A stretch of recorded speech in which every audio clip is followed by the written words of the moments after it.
Let's see what Cold Stare's got for us. Ah, a heal.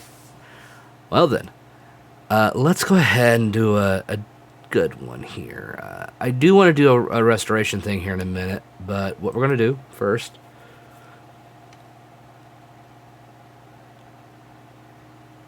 How about we watch this for a little bit?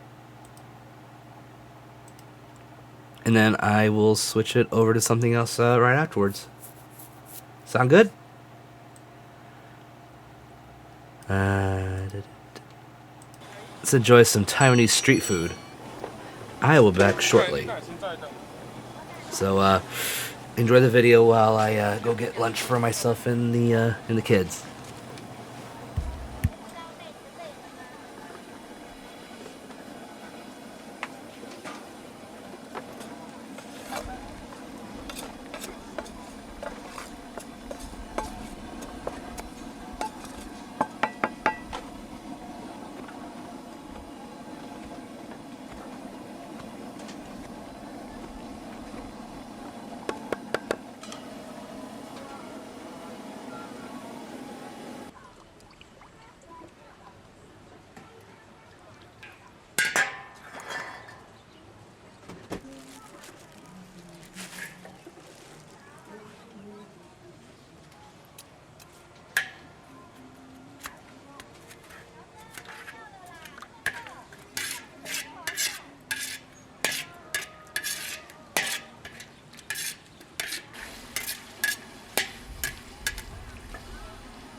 边有没有画押？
做一个，哎。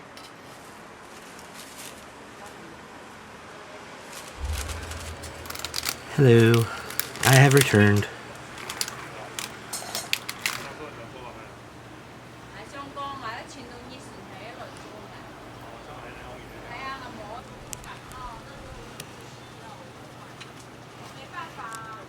Looking tasty.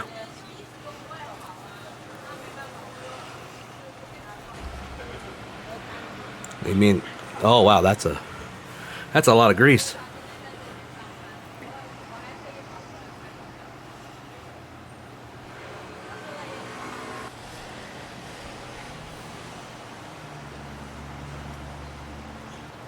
Gotta love a good pork bun.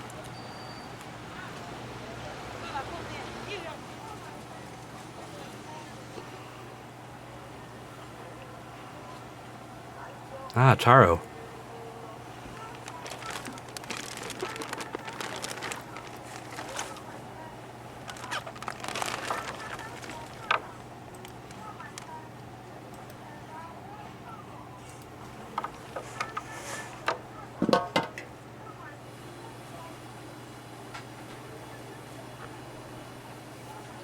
I think I've tried taro before, at least something that was taro flavored.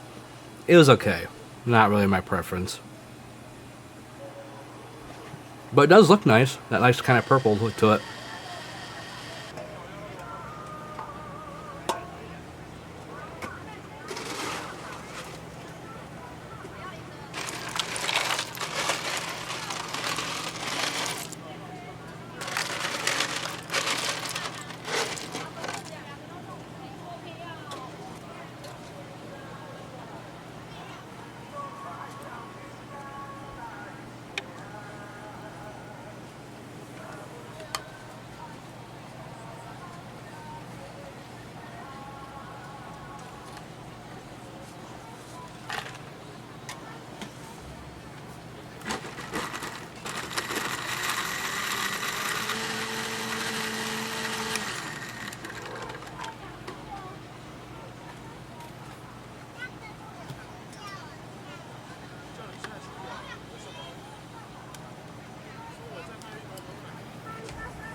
It's cold, sir. How's your Tuesday going?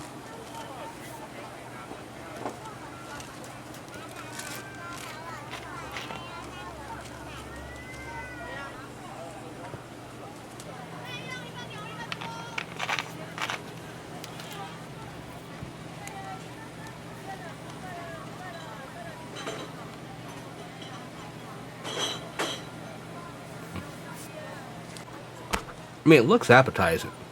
Ah, fair, fair, fair.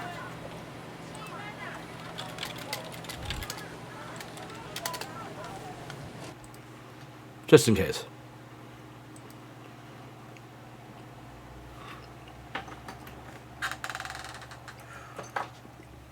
Alright, I think I know what our next video is going to be.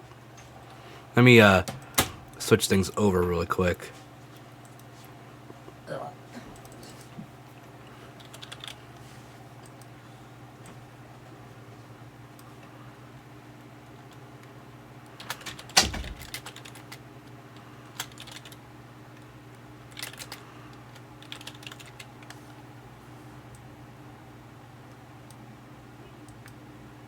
So we're going to take things a little easy for a bit. But let's watch some sausage. Good evening, folks, and welcome back. I guess. Today we're going to figure out how edible these shells really are. Look at those eyeballs just staring at me. Let's go ahead and get a good look.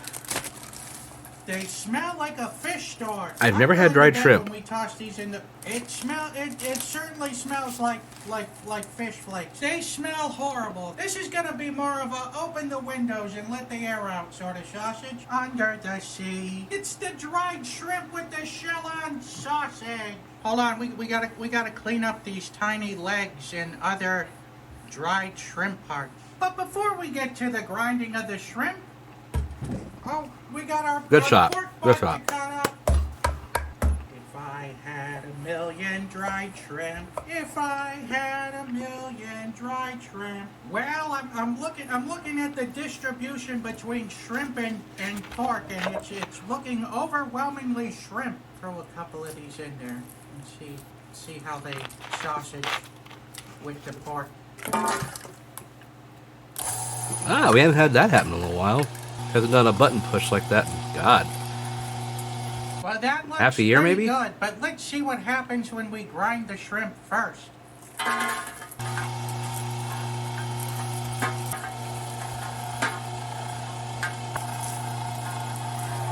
Oh, you gotta be kidding me! The shrimp clogged the grinder.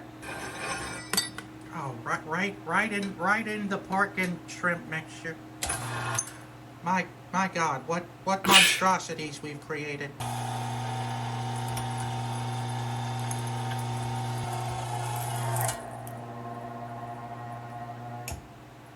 Well, I think this is a sign. I guess that means we're done. I can feel the shrimp parts. Sausages in the sky. I can go twice as high.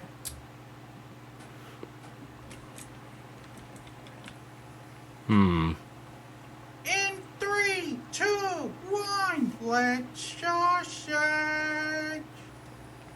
So what are you thinking? Are we thinking this is going to be under 3 or above 3 sausage? This thing's been kind of cursed from the get-go, hasn't it? That's a sausage shame. I'm going to make you into a meatball. Ooh, do we have a new Ruffalo? Nope. Mark Boxalo is pretty diseased. Will it blow? It almost made it. I'm going to have to give that will it blow 1 Mark Ruffalo.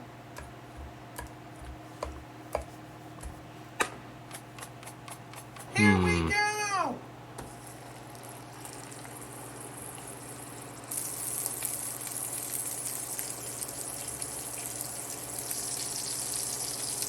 All right, the sausage looks done to me. We'll take that out. Well, all right, let's open it up and see how we did. It looks shrimpy. How about you, cowboy? How you doing? You are raw. That's to be expected. This was quite a bit thicker than the sausage. Like it was meant to be. Here we go. Moment of truth. I spit it out. It tastes like There's fish. an under 3. Is what it tastes like. It's gotta be a That's 1. 100% dried shrimp in there. Not good at all. It's you know the skin crisped up. I guess that's something. It's awful. It's downright awful, people. I'm not gonna try to find anything else that I like about this sausage because I don't like anything about this sausage. So I'm gonna have to give this sausage here a 0 out of 5. Oh, not even a 1. Ow. Bop, bop, bop, bop.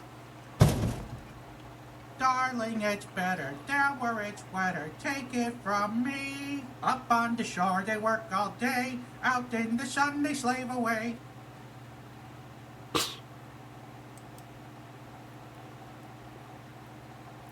All right, how about we enjoy some memes for a little bit, just for a few minutes. Loki is being exceptionally tolerant for a cat, but still, he can't help but to put in his complaints.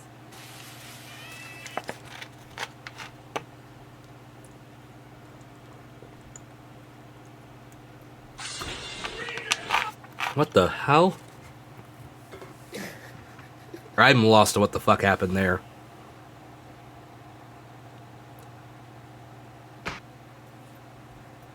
Okay, why do people waste food? I actually find that really annoying. I don't find it funny. Okay, that's funny though. Amateurs versus pros play skee ball. My turn.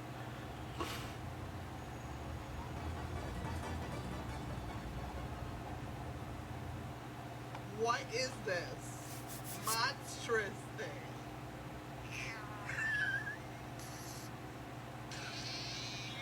C'est la première fois que le Ah, président don't de la be mean to the République se cat. déplace en Polynésie française. Emmanuel Macron est arrivé ce dimanche matin pour une visite.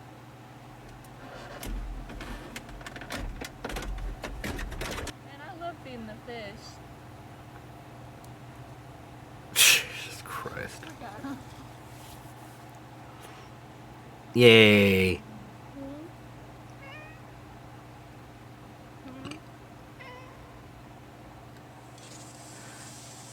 Good job. I really hate when people tell me like, oh, your car's not reliable. Bitch, you don't even have a car.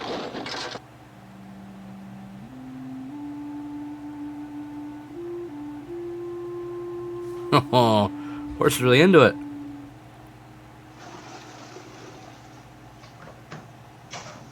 What the hell? Keep going. You're not gonna run my foot over. Keep going. Ugh.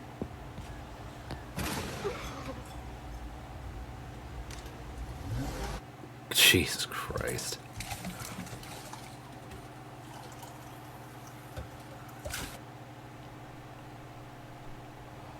Is this real wood? Oh, it's a sloth.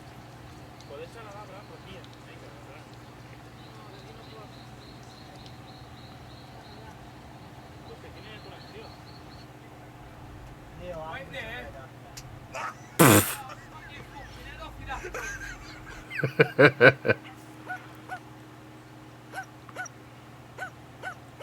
you're ever benching without a spotter and you can't get the weight back up, instead of rolling it off your stomach or throwing the weight to the side, all you're gonna do is press it up in this motion, place it back on the rack, and then you're good.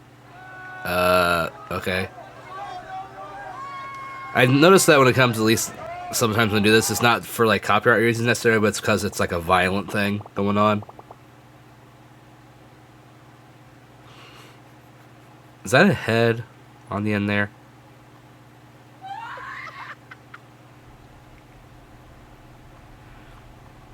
This has to be in Ohio. Or Pennsylvania, maybe. How much horsepower you got? One?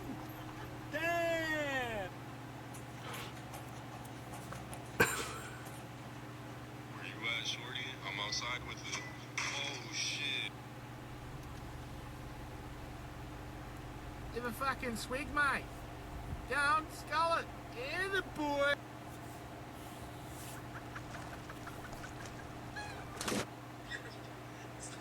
Oh no. No.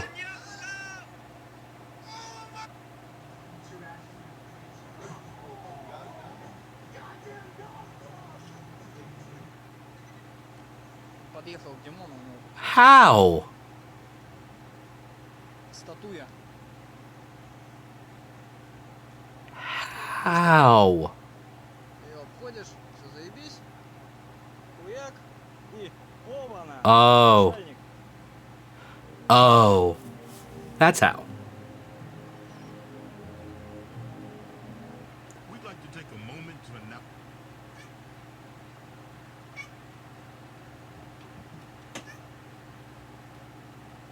Cats in bathtubs. Always an interesting combination.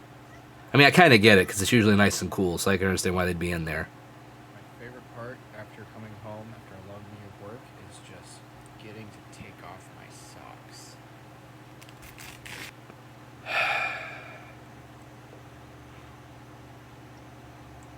This cat gonna eat it. Or get scared by it. That works.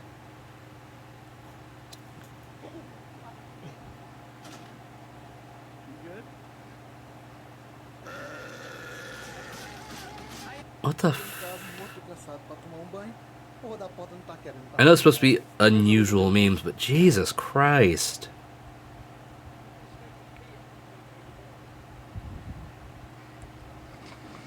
Jeez. Turned 21 years old. She was about to start a new job next week. She was sitting in her car.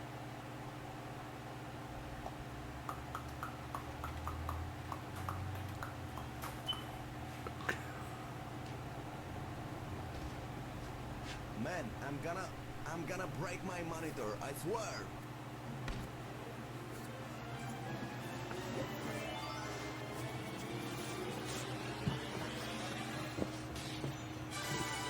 The Sunday afternoon wash job. You know, I'm starting to feel that the idea of a meme is just losing meaning anymore. Like, not everything that's just you do is going to be a meme.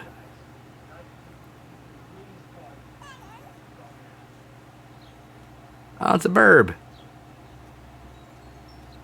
That was cute.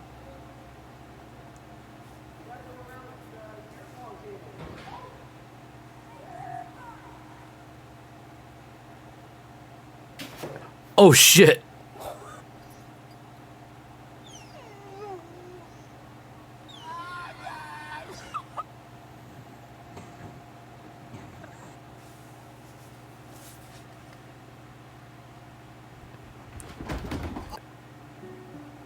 Alright, that was the end of that one. Let's watch something that's actually going to have some oomph to it, actually, as far as content. Let me think here. Should be good. Something good food. Ooh. Let's see. There's was there something else, or is that the newest episode still? Here we go. How the donut got its hole. Many a sleepless night have I endured pondering what were donuts like before the hole. Well, today I'm going to find out with these donuts from 1803. So thank you to Morning Brew for sponsoring this video as we make something you do not want to miss. This time on Tasting History.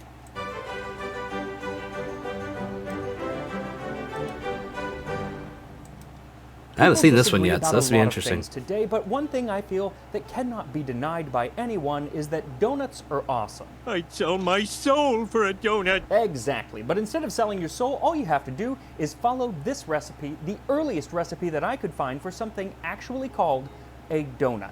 The recipe Ooh. likely comes from the mid-1700s, but it wasn't written down until 1803 in The Frugal Housewife, or Complete Woman Cook, by Susanna Carter. Dough nuts. To 1 pound of flour, put 1/4 of a pound of butter, 1/4 of a pound of sugar, and 2 spoonfuls of yeast. Mix them all together in warm milk or water of the thickness of bread. Let it raise, and make them in what form you please. Boil your fat, consisting of hog's lard, and put them in. Butter, sugar, and lard sounds delightful, especially with a nice cup of coffee, though without a hole, these might be kind of hard to dunk, even for Clark Gable. Dunking's an art. Don't let it soak so long. A dip and flop in your mouth. But dunked or not, the perfect way to start your morning is with a donut and your morning brew. Though, today's sponsor, Morning Brew, is not a coffee, but rather a free daily newsletter to enjoy with your coffee.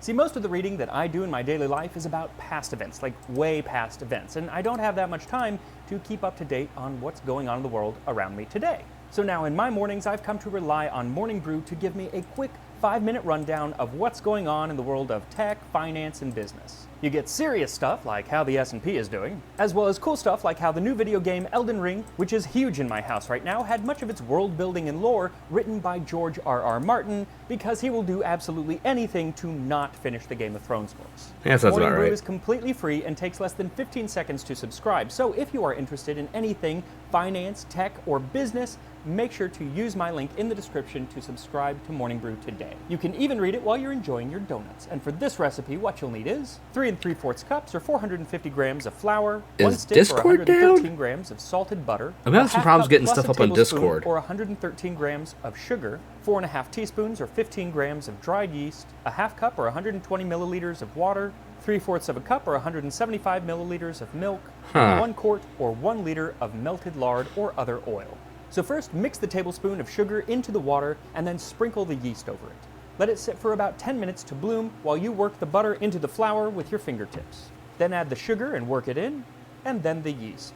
Then you're going to add the milk, but don't add it all For a at second, I once, thought it was because just my you computer might wasn't not working need it all, right, depending but on no. what flour you Looks end like up using. Discord's You just want this to be a sticky borked dough, at the moment. but you don't want it to be unworkable. Though if you do find it too sticky, you can always just add a little bit more flour. Either way, bring it all together into a dough and then knead it until it's nice and smooth. And because this is a very sticky dough, I suggest using a stand mixer if you've got one. Once it's kneaded, put it into a bowl and cover it, letting it proof for about 1 to 2 hours or until it doubles in size. Then take it out, give it a couple more kneads, and divide it up. This should make about 2 dozen donuts. You can make them smaller, but Okay, before you yeah, it make looks them like any Discord's bigger, down right now. because they will be hard to fry all the way through.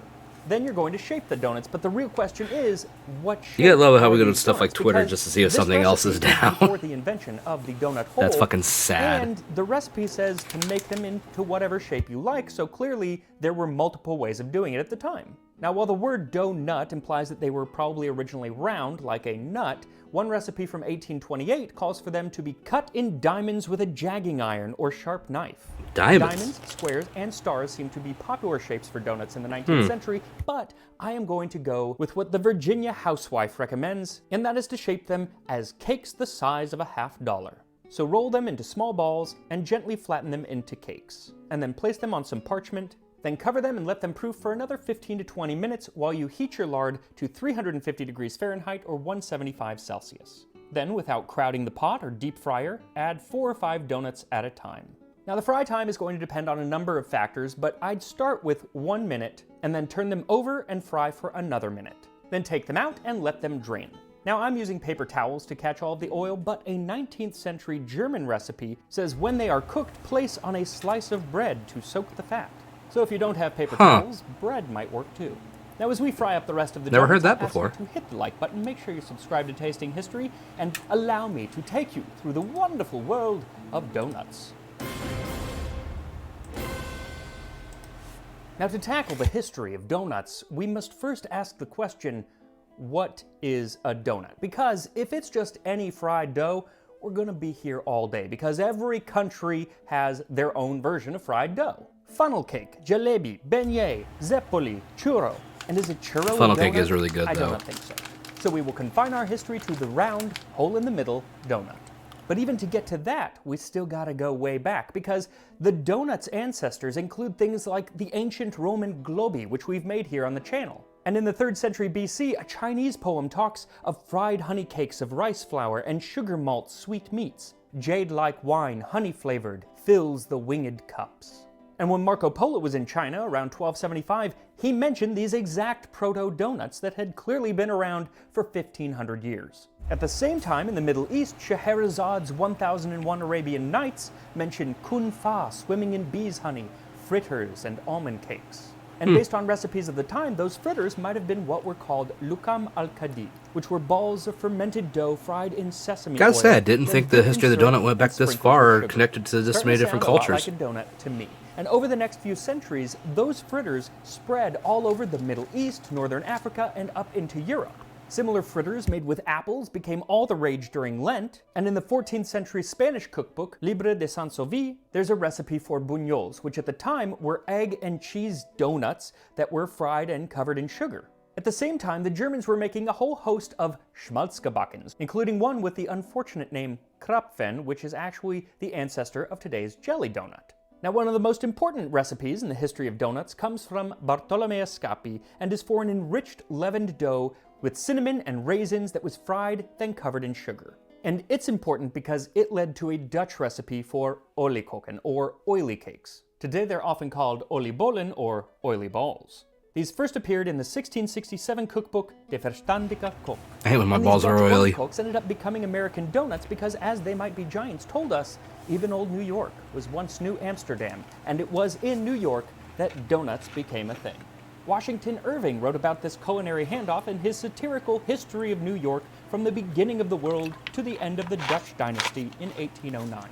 Sometimes the table was graced with immense apple pies or saucers full of preserved peaches and pears, but it was always sure to boast an enormous dish of balls of sweetened dough fried in hog's fat and called doughnuts, or oliekoeks, a delicious kind of cake at present scarce known in the city excepting in genuine Dutch families.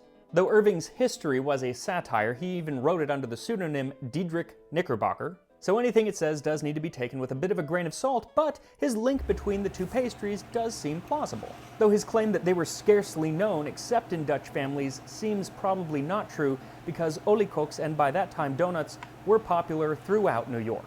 Also giving full credit to the Dutch can't think for of last making time I the like a American really donut seem good a bit too donut. generous. As other fried doughs like the French beignet, even the German Krapfen likely also contributed to our modern-day donut. And the name donut is most definitely of English origin, though this connection between donuts and the Dutch does seem to persist. I think it was in 1796 that Mrs. Yeroman set a table in the market to sell hot coffee for 3 pence a cup and donuts for 1 penny each. She was a large woman and reported to weigh 225 pounds, a genuine vrouw from the heights of Bergen. As she moved in the market with her broad Dutch face, the butcher boys sung out, "There goes the large donut." Kids can be so cruel.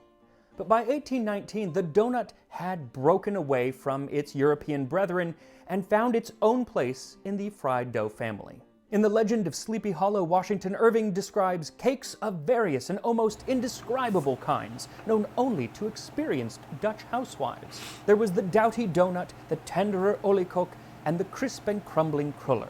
So the donut had now become distinct, but its evolution was far from over. First, when did it make the leap from the dessert table to the breakfast table? We're not exactly sure, but breakfast donuts. Henry David Thoreau wrote Those are pretty that in good. Cape Cod, at breakfast we had eels, buttermilk cake, cold bread, green beans, Like I said in the past, I'm a donuts, sucker for a and good powdered tea. donut. I, for one, am very glad that eels have fallen off the breakfast menu. Now, the other, even more iconic step was, Come on, eel's when good. did the donut get its hole? See, many donuts at the time had a reputation for either being burnt to a crisp on the outside or underdone on the inside. And both the Dutch and the English had a way to get around this problem, and that was to make it so that the middle was not dough at all. Now, I fancy you wondering what a donut can be. Well then, picture to yourself a round ball of dough, quite brown outside. Now open it. Oh, there is a little cluster of plums in the middle. Plums being another word for raisins or other dried fruit. But American recipes from the time never had this for their donuts, and so American donuts were either burnt to a crisp or raw inside. That is, until Captain Hanson Gregory came along. Now, this is almost undoubtedly a myth, but it is a good myth and the most persistent myth. The story goes that in 1847, Captain Gregory of Maine went out a-sailing along with some nutmeg and cinnamon donuts that his mother Elizabeth had made for him. The problem was her donuts were always raw in the center, and so he took the top of a tin pepper box and cut out that uncooked dough in the middle, making the first donut hole ever seen by mortal eyes. Though another version of his story has him jamming the donut onto one of the spokes of the ship's wheel during a storm because he needed both hands, but still wanted Interesting. Doesn't seem like it. I recently found this painting of a little girl from 50 years before this whole story, and it appears that she is holding a donut with a hole, so it really makes me question everything. But that ended up becoming the standard form of most donuts. And doing that allows the oil to get up into the center of the donut, cooking it evenly all the way through.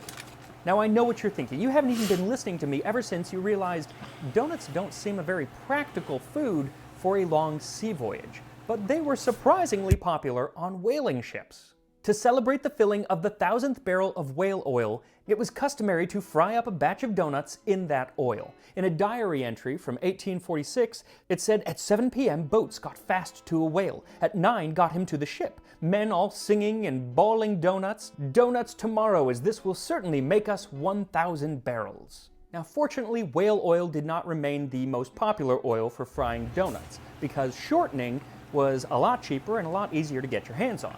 There was Crisco, and then another company called Cream Crisp, which boasted it will cut your lard Krispy and Kreme. butter bills squarely in two. Now, Cream Crisp was only around for a short while before Procter & Gamble, who owned Crisco, slapped them with a patent lawsuit, and Cream Crisp ended up going away. And they were definitely gone by 1937 when Krispy Kreme opened its doors. And the company says that this is not the case, but I kind of wonder if there isn't some link, because how much of a coincidence is it to spell crisp and cream having to do with donuts with K's? It just seems too much. Regardless, before Krispy Kreme was serving up donuts, it was a job for the Salvation Army. During World War I, Ensign Margaret Sheldon and Adjutant Helen Purviance, in an effort to cheer up homesick troops on the front Purviance, what a lines, last name. began frying donuts. Originally, supposedly in the metal helmets of soldiers, and only later upgrading to empty trash cans. They would hand them out to the boys and became known as donut lassies or donut dollies. And it's fitting that they were handing these out to dough boys, which was We often really what do the like American alliteration, soldiers don't were we? called, though the term has actually nothing to do with donuts. Now, while World War I eventually came to an end, the soldiers' love for donuts did not. They returned home and they demanded donuts, and the home cooks of America just could not keep up with demand. But in 1970, a Russian immigrant named Adolf Levitt invented, and this is the real name, the wonderful, almost human automatic donut machine. Almost And pumped out human. 1,000 donuts an hour in his New York bakery. Now, he was not the first person to spell donut. I don't disagree. D-O-N-U-T, I do like a good bit of but he was alliteration the first over a person to rhyming make scheme. It very popular, it seems. Possibly because it took up less ink, or possibly because the Yiddish word was donat, D-O-N-A-T, or it just made it easier to sound out to his largely immigrant customer base. Now, he eventually started selling the machine under a shorter name, the Display Donut Machine, and by 1931 he was making $25 million a year selling these donut machines all around the world. The New Yorker I feel like described calling one a of these donut robot machines almost in human Times would Square. not be We as can much of a tell you selling point little today. about the donut making place True. in Broadway. Donuts float dreamily through a grease canal in a glass-enclosed machine, walk dreamily up a moving ramp, and tumble dreamily into an outgoing basket. Other than the fact that the writer couldn't come up with a synonym for dreamily, it does sound quite nice. The donut craze continued, especially after being named Hit Food of the Century of Progress at the 1933 World's Fair in Chicago. And they really were the hit food of the century, because it wasn't long before donut shops began springing up all over the country. There was Spud Nuts and Krispy Kreme, both of whom Spud used Nuts? potato in Ew. their donuts. And then there was Randy's, Like, I guess like a Winchell's, potato and donut, Dunkin' but Donuts. the And while they Spud became Nut, that's popular not a good elsewhere, like name. Tim Hortons in Canada, donuts remain a quintessentially American food. After all, who is more quintessentially American than that greatest of donut lovers, Homer J. Simpson? And I have to wonder, what would Homer think of our 2 centuries old donuts? And here we are, donuts from 1803. Now, a lot of recipes from the time say to dust them in nutmeg or cinnamon or sugar. I went with a little bit of powdered sugar, but you can Hell put yeah, a lot of powdered sugar, things on baby. them to kind of flavor them. But let's give them a shot.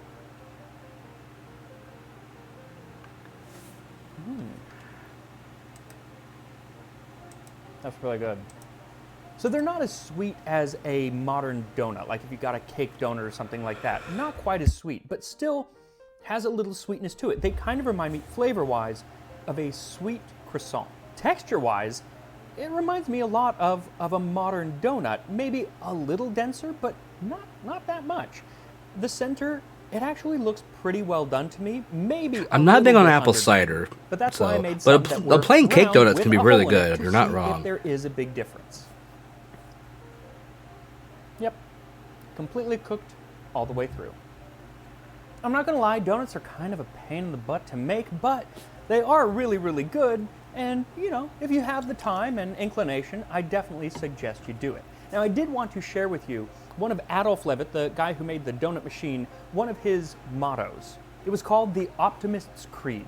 As you ramble on through life, brother, whatever be your goal, keep your eye upon the donut and not upon the hole.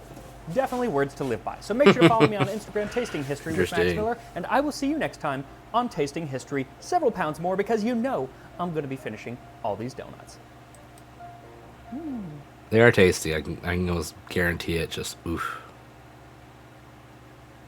Let's see. What would be a good thing to watch next?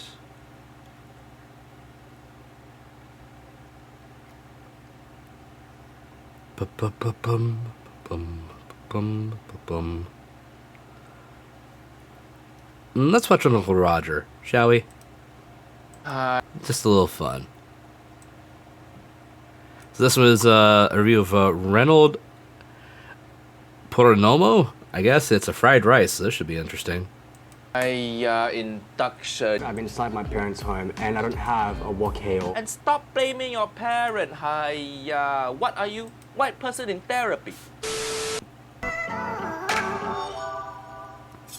The perfect hangover food for me. Oh, that's a lie. Oh, okay. The perfect hangover food for you is fried rice. Hangover?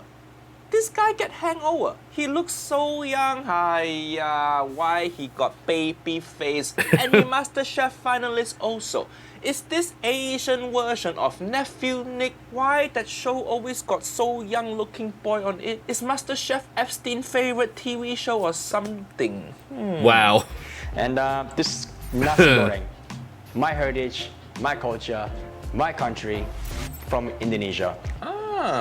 Indonesian fried rice very different from Cantonese or Chinese style fried rice. The color a bit darker, flavor a bit heavier. Remember that sambal we made earlier? Sambal, correct? It's going to be the perfect little foundation of flavors. That look nice? In your mouth. When? Good start. This is not like the regular fried rice like Uncle Roger, Jamie Oliver, Gordon Ramsay, all those guys. This is... Hold up. Don't lump Uncle Roger, Gordon, and Jamie in same sentence. That like lumping Greta Thunberg, Prince, and Hitler all together. I know they're all vegetarian, but nowhere near as bad as Greta. Wow. But honestly, like, this is next level. This, trust me, it's next level. It's perfect on a budget, easy to make. Dude, you're building it up a little too much. Just get into it. 1, 2, 3, 4, 5, 6. 1, 2. That's how Uncle Roger feel when people tell me they like Jamie Oliver. You only need such little ingredients for this. Rice is essential, making sure that it's at least a day old. Make sure that's correct. Day old rice, correct. So I've got here's chicken thigh fillet that I've chopped. Chicken thigh, very good, nephew Reynold. Don't use chicken breast. It's drier than my ex-wife. Going down on her just like eating sawdust. I've got my sambal, my egg good, sambal good, fried shallots, fried shallot good. Seasoning. Salt, yeah. Don't really need it because we got the seasoning right here. Correct. And some oil. And there's one other key ingredient that you need. Okay, all right. I'm not outside, I'm inside my parents' home and I don't have a wok hail or a wok burner. So I've got my induction. Induction. You're doing well so far, nephew Reynold. But now you use induction. I'm inside my parents' home and I don't have a wok hail. And stop blaming your parent. What are you? White person in therapy. So I've got my induction and my induction wok. I know I'm gonna get shat on by you guys or by Uncle Roger. Oh yeah, it's not good enough. Don't get the wok hail. This will be good enough, all right? Is that supposed to be impression of me? Oh yeah, it's not good enough. Don't get the wok hail. It's so shit. Can't believe I'm getting roasted by someone who's still living with parent. On with the heat. Bit of oil, peanut oil, grapeseed oil. Okay. As long as it's not olive oil. Correct. Don't use olive oil. That in. Usually with fried rice, you can have the eggs chucked in first and scrambled in, or you can have it last on top of your fried rice, sunny side up. But I'm going to do it both ways at the same time because I at least need 2 eggs in me. 2 eggs? Why you so greedy, nephew Reynold? And why you say that like so dirty? You want 2 eggs inside you? Chicken in. Chicken go in good. Hope this will look nice when it's done. But you see, cooking Man, it can't be worse than induction, Jamie it's Oliver's. so lame. It's like cooking on flat screen TV. Where the excitement? You need fire. Fire always better than induction. It better feeling. Billy Joel, he sing we didn't start the fire. He don't sing we didn't start the induction. Hiya, that sound like terrible song already. And also, fire you can tell people. You want high heat, low heat, whatever. But induction, you tell people how hot you want it, and then you have to say 600. What 600 mean? If people ask you how hot something should be, and you say 600, you sound stupid. Fancy ass Bosch stainless steel dishwasher back there. But using the saddest single induction stove, that stove more single than Uncle Roger. Don't use it. You want that heat to be hot. Of course you want heat be hot. How else can heat be? Chicken is partially cooked, chuck in your sambal. Okay, sambal go in, nice. At least we're on to the next Coating ingredient. The chicken and cooking sambal bring out more flavor. Good. Nice technique. Nice technique. Ooh. What that ooh for? See, even the train's getting in on the Just wooing. putting shit in pan. Ooh for what? So easily impress this nephew. Is this his version of Jamie Oliver? Yeah! Gonna add in my egg. I learn how to crack with one hand, nephew Reno. Scrambled egg into I my admit, chicken. I can't sambal. crack an egg with one hand. Can't do it. Another thing, see, tossing with induction stove super annoying. Sometimes Uncle Roger cook on induction stove. I lift up wok from stove, and what happened? The stove turned off. Hiya, don't turn yourself off. What are you? My ex-wife, is it? Induction stove is the only stove that will go. I'm not in the mood today. Now once my egg is in and cooked, next thing I'm gonna do is add in my rice. Yep, use hand good. Use your hands. Correct. I haven't had a I good bowl of feel rice in my- a while. I want a good bowl of rice and some chicken. Wasting food. Uncle Roger gonna use my hand and beat you up. The Asian way, use your hands. Asian people, we very good with our hand. Message to all the auntie out there. Sorry, children. Day-old rice in. Give that a toss. Let's see, it's tossing. Tossing, okay. Then you want to try and break up the rice as much as you can. Breaking up rice, correct, but to make it easier, use ladle when you make egg fried rice. Like look at Uncle Wang Kang, use ladle. You can punch the rice, easier to separate them. He doing with spatula, so awkward. Yeah, I can see Now, where there's it is one more awkward, key yeah. ingredient, the most important one as well, MSG? is ketchup mayonnaise, which is You almost dropped it. Ketchup mayonnaise spill on ground, very hard to clean. Your floor gonna be sticky forever. sweet soy sauce. And that's gonna give that sweetness into this dish. But ketchup mayonnaise correct. This what make nasi goreng Indonesian. Ketchup mayonnaise. You don't need too much seasoning because you've already got that MSG and that seasoning in the sambal. Oh. His sambal got Hey, MSG. Mac, thank you. Not bad. I appreciate the birthday wishes. How you doing? Can add some more sambal just for flavor. I'm gonna turn my heat off, have a little taste. Glad to hear it. Careful with metal spoon. Okay, at least it didn't scrape the non-stick. Hope it's gotten a little warmer over where you're It's, at. it's nice and charred, slightly smoky. That's good. I'm gonna add some salt for seasoning. What the fuck? Oh, this guy. Sambal make you sneeze like this. Your wee joke. Still cold there? Definitely white. Yeah, it's like When I was 39 a master here. And I made egg fried rice, the Chinese style. But it's warm enough in here. I got my I fan got shut on going. by the judges saying it's too oily, but the flavors are there. And they say it's too much lapchong. Too much lapchong. Are you kidding me? Yeah. Uncle Roger agree with nephew Reno. No such thing as too much lapchong. Lapchong is Chinese sausage. It's the best thing. Only person Uncle Roger know who had enough of Chinese sausage is Auntie Helen. She left me and she on the bratwurst now. What is love? I got shut on by the judges saying it's too oily, but the flavors are there. And they say it's too much lapchong. Master Chef judge don't like oil and don't like sausage. Do they all have COVID? Because it seemed like they no taste. I mean, I like a good sausage. Oh, so good. So good, I want to punch you in the face. What? So good. This nephew got problem in his head. Hiya, so violent. Sorry, God, I want to punch you in the face. When he eat good food, he want to punch people.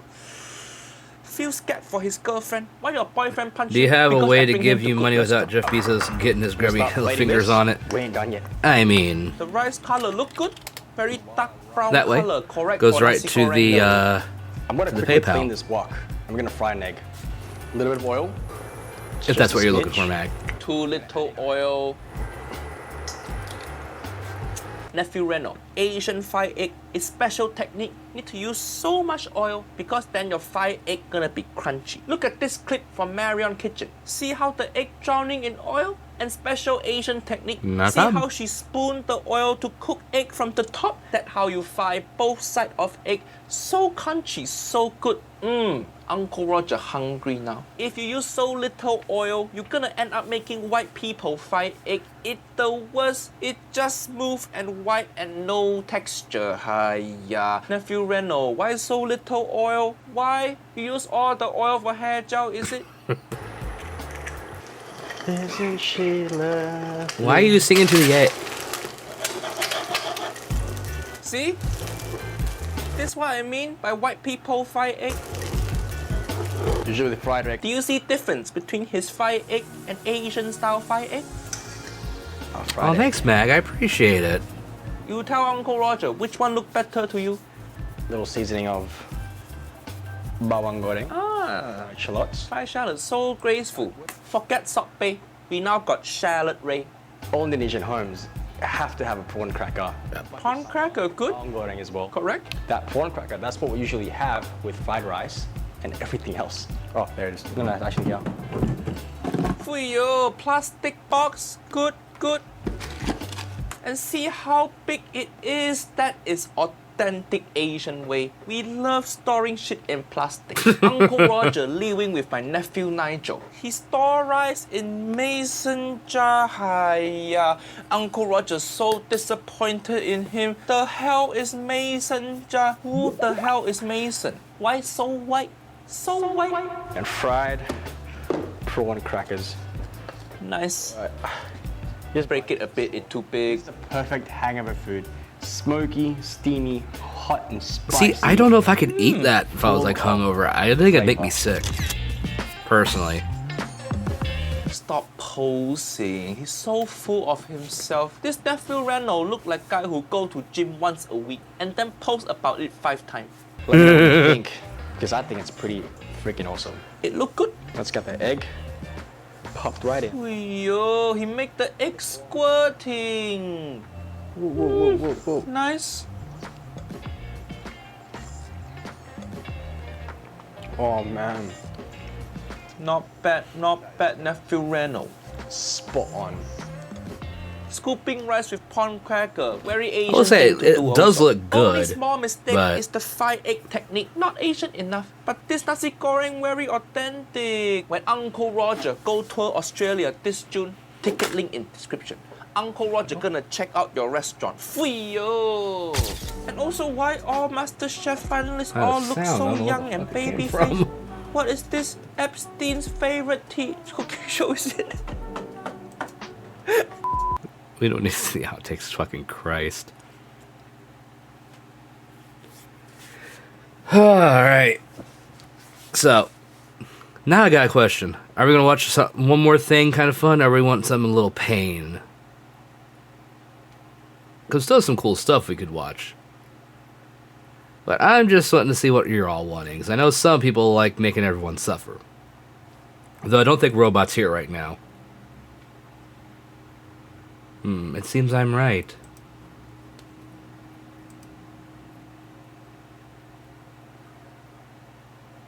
I don't think there's a new LGR video out right now, so that's not something we can watch. Oh no. I gotta sneeze. Let's say. Oh. Sorry about that. Oh, that one hurt.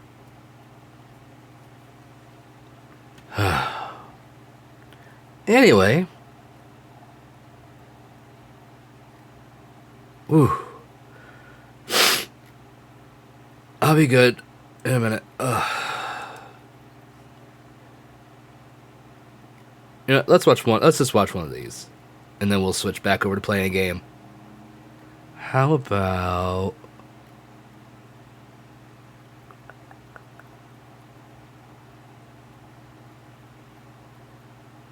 What would be the most interesting thing to watch? Let's watch the battleship one, I guess.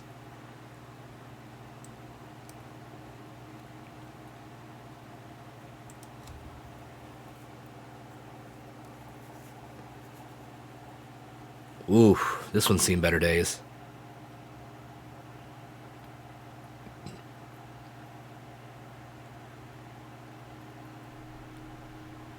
Oh, we gotta lead check it. Oh.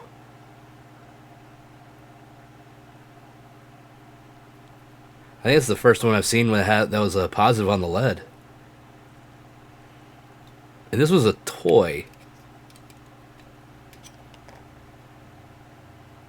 You gotta wonder, like, for like people from like my part of the millennial generation, the older millennials, where we had like toys we play with from like our grandparents' house or stuff like that. Like some of these old kind of toys like this, maybe. Like, how many toys with lead in it did we play with at some point? It's kind of scary to think about.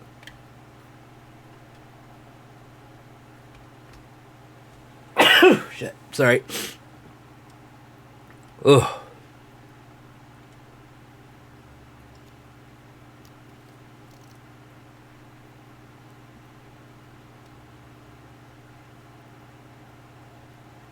Just a lot of tabs on this one.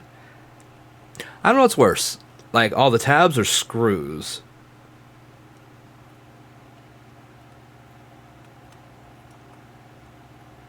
Just more tabs.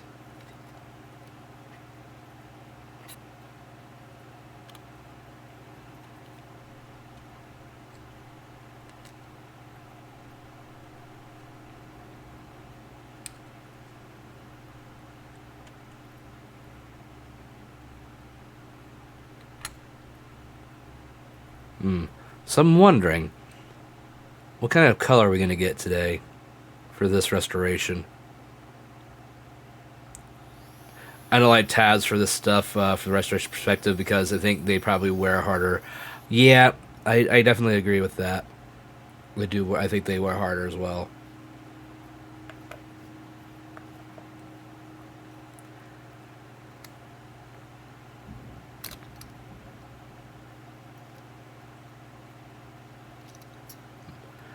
So you think the ship will go? They'll go with the kind of white coloring for the ship, or do you think we're going to get a little more coloration?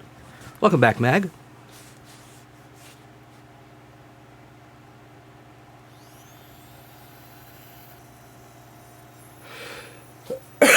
We were just discussing the Hey, Queer Huber, thank you very much for the birthday wishes. How are you doing today? Also, how many rusted tabs do you have to deal with before you don't break them? Yeah, exactly. That's kind of risky to go with as well. Oh, really? Wonder why Steven didn't save it.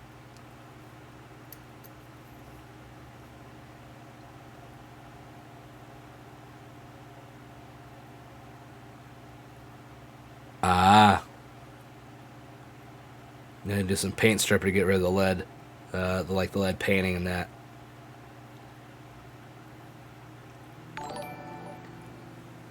And Rimiku, thank you for gifting Queer Huber a sub, bring it for 9 months. We has a sub baby.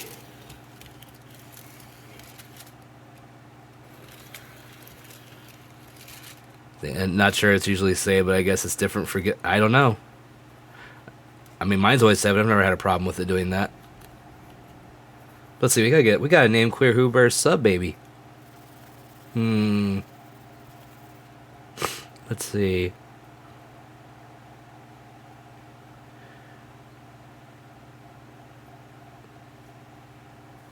I think Little Ignatius. That will be the name of your stream, baby. Little Ignatius. Oh god, look how that. Yeah, that was kind of gross. You're not wrong. That was just rough looking. I'm normally up this early, but new killer survivor. Oh, nice. Who's the new killer?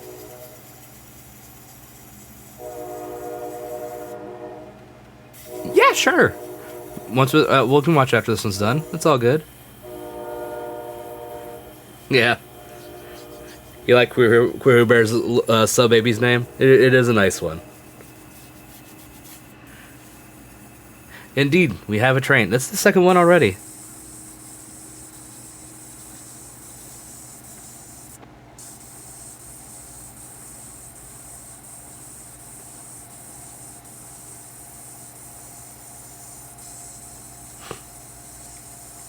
The one problem right now is that if you're gonna send it to me through a whisper on Twitch, because Discord's down, apparently. Ah, okay, yeah, I think I remember seeing that out there somewhere at some point. So Sadako, okay.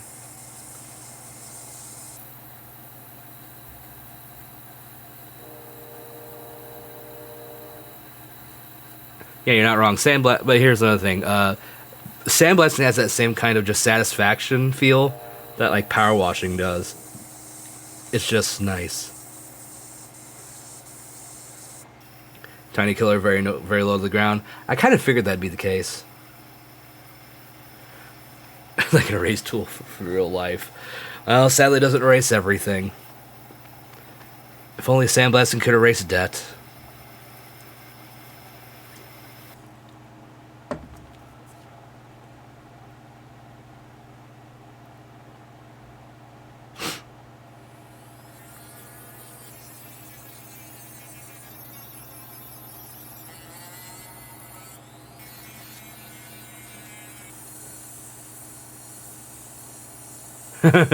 True. Very true. If only we could.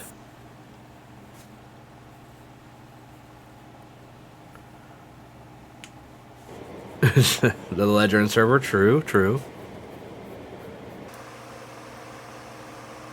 I always like the powder coat for paints like this. It's always kind of interesting, especially when they start letting it like dry, put in like a heated area, and the way you just kind of watch it like dry up. It's really satisfying for some reason. It always comes out looking really nice.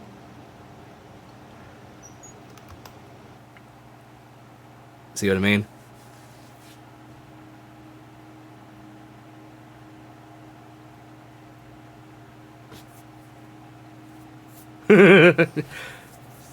Well, I guarantee they probably may not work anymore. That's probably something that would happen if you sandblasted some computer memory. Ooh, is that gonna be like a silver? Or is that the white again?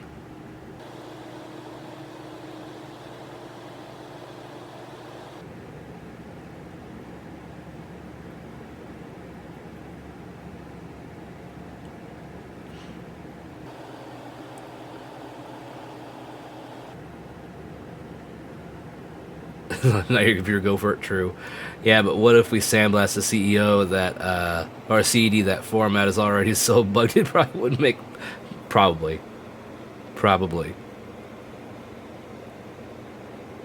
Oh, trust me, I don't need the Queer Who Wear. I just find it enjoyable to watch, and I appreciate the like craftsmanship that goes into it. Ooh, it's like a copper. Or like a gold, I don't know, that looks nice though. It pops. Yeah, I don't know what's going on there. Oh, we could use this thing. This is so cool.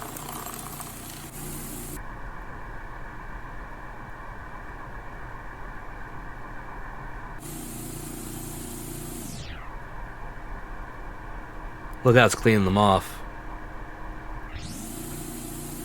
It really is. I love it. It's like the opening of Spider-Man 3.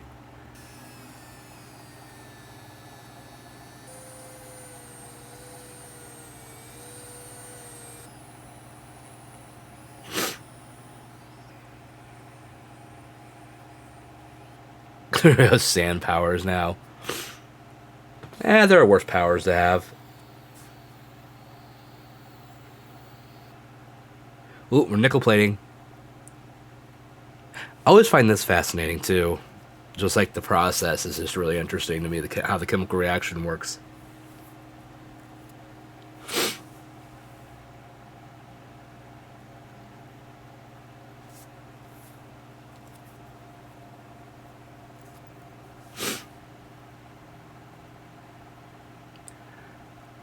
Sorry about the sniffles. The sneezing fit earlier kind of kick-started stuff again.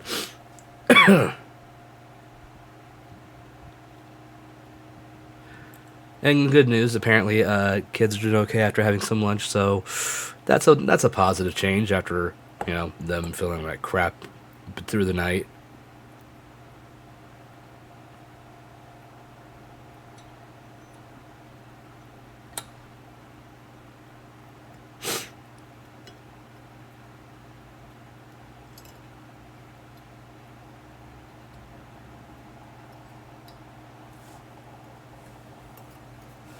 It's too bad we're not getting more color, I don't think. But, well, actually, we might. I don't know how much more of the video we got.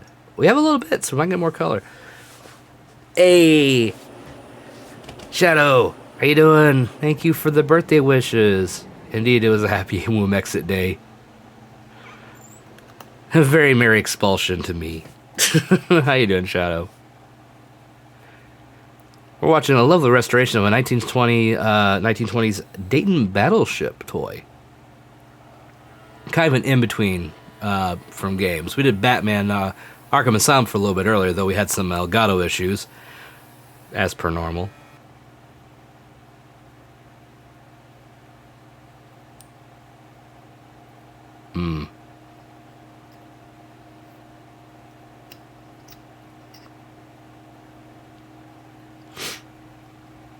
I decided to drop in whilst I wait for Scar's stream. I'm not doing too bad. I had a couple big sneezes earlier, so I'm a little sniffly at the moment. And sadly, the kids are both homesick, but otherwise, things are going okay. They seem to be slowly feeling a little bit better, so hopefully they'll stay on the upswing through the rest of the day.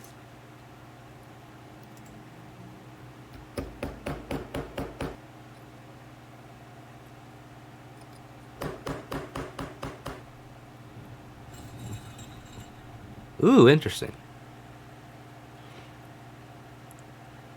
Ooh, we're gonna see some nice little metal work then. Okay.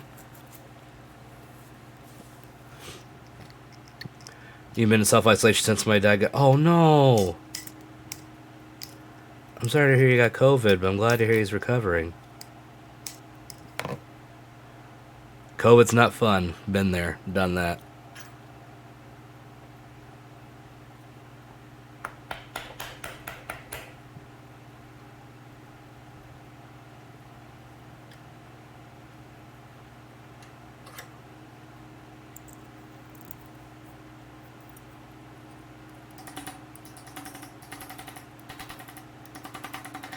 No, he sounded awful, but he's okay now, and my mom and I dodged it. Yeah, here's hoping that stays the case. And I hope he makes a complete recovery very soon. That's not too bad. It's not perfect, but it's not bad. Ooh, we're going for a darker color on this. Okay. I'm in on this.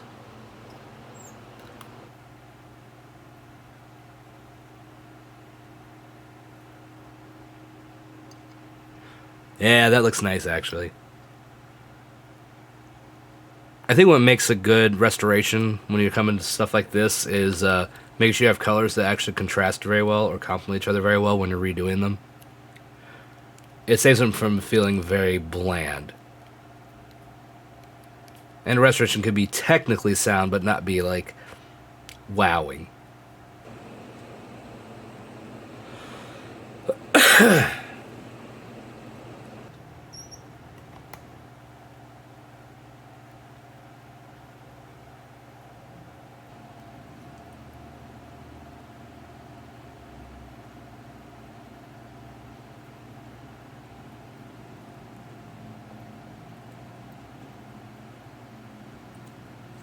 Not bad. Just a very nice, simple technique, and just comes out looking nice.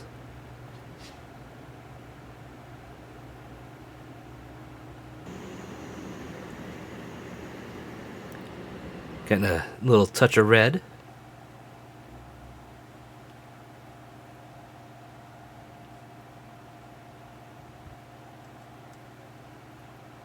Yeah, that kind of gold trimming really looks good.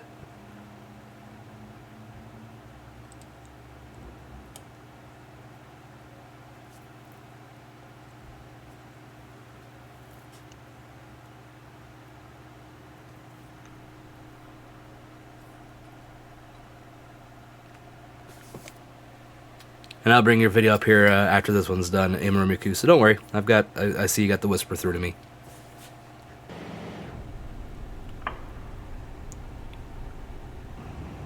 Now we get that slow-mo.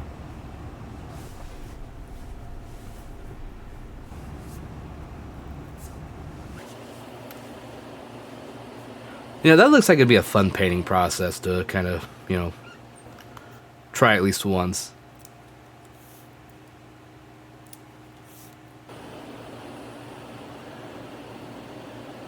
Okay.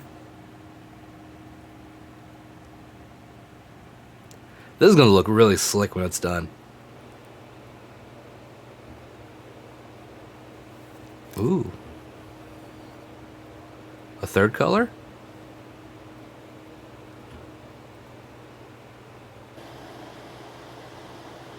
Oh, like little stripes, lines.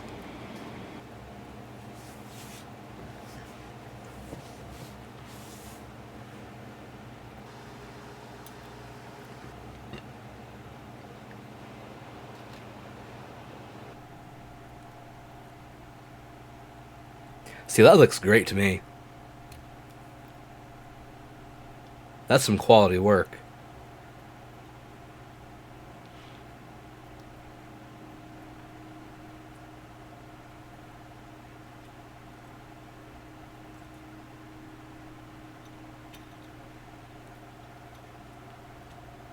That looks way better than what it looked like when it first came in.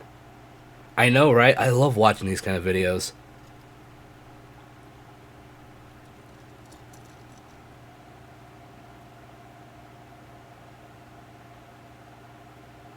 Look at that.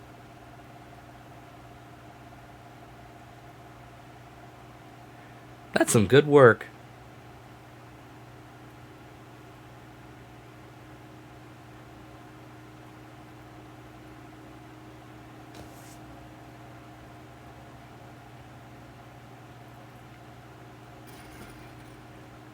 Rescue and Restore doesn't do a lot of videos, but I mean they put out some good stuff. All right, let's get this one from Imarimiku here.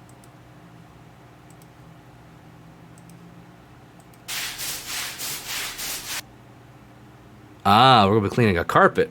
Okay, so this is a old cigarette smoke stuck in a carpet. All right, we'll just do this for a little bit, just to turn down just a bit. Hello my friends, today I will show you another interesting video.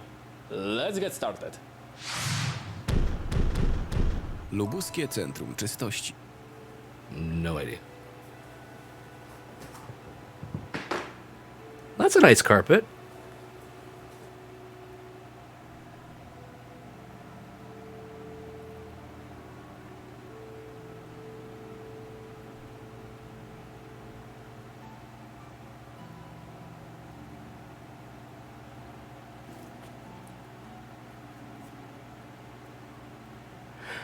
I wonder if this would be a living room or dining room kind of carpet.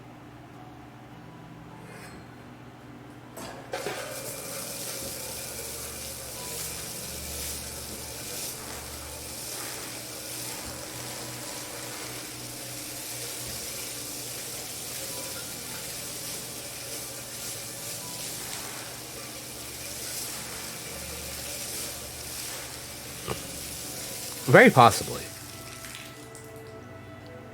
I mean, you can still have a good sized dining room. That could be like where you have like the table on top of it, possibly.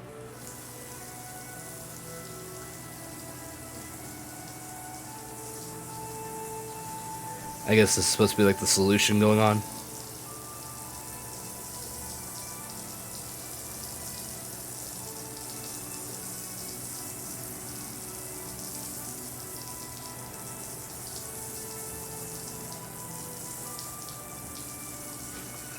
Got jealous of Discord. I would go out too. Well, you missed the end of the restoration for the boat, which turned out nice. But now we're watching a little bit of carpet cleaning. Just something nice and chill.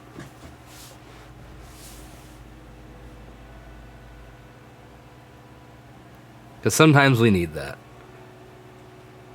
Ooh. Gonna really get down in there, damn.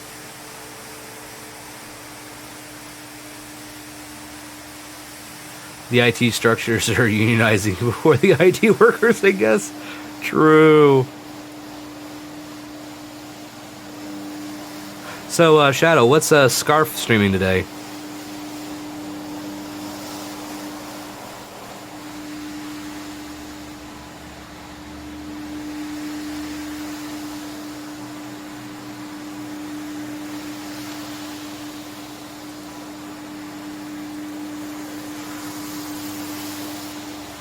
Ah, Doom Evolution. I haven't played that one, so...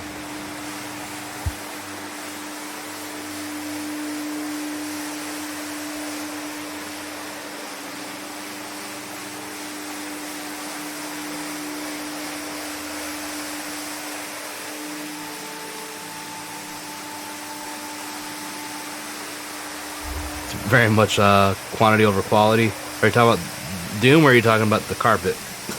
When it comes to all the suds, because I've not played a lot of the earlier Dooms. Still, I wasn't allowed to have that kind of stuff when I was a kid.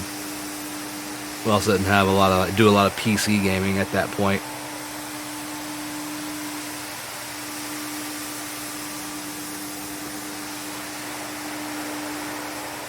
I mean, Doom's a classic. Don't get me wrong. It's just not something I grew up with or really played much of.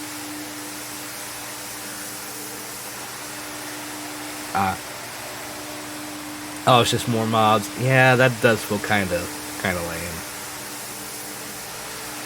Only play the Sega 32X version. Wow, that's not the worst version you could play. The CDO version probably be the worst version you can play of Doom.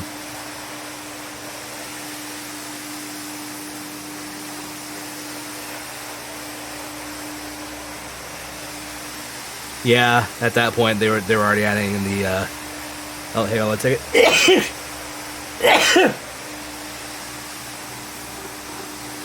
Okay, I think that one's done. Oh, but yeah, they started doing ratings and stuff for games around that point, yeah. Thank you, Shadow. Ooh. Played it when I was young, wasn't good at it, but I enjoyed it. It's 10 days older than you are. Hey, there you go.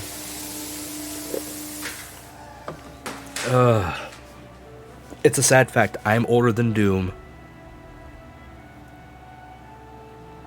I'm older than a lot of things. Ah, and I see I was gifted a game from Magnetar, I believe. Yep. Death and Taxes. Interesting. Thank you, Mag. I appreciate it.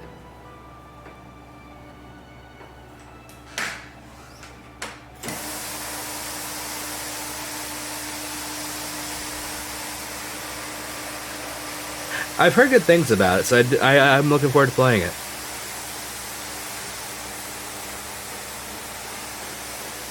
Gotta say, it's starting to look a little cleaner. And as much fun as this would be, apparently it's like cigarette smoke and stuff like that in it. So they're getting like a real deep clean. Papers, Please, but with more comedy. That's fair. I do like more comedy in my games. When applicable. But this is like when you had like floor waxers. Like, they're kind of unruly.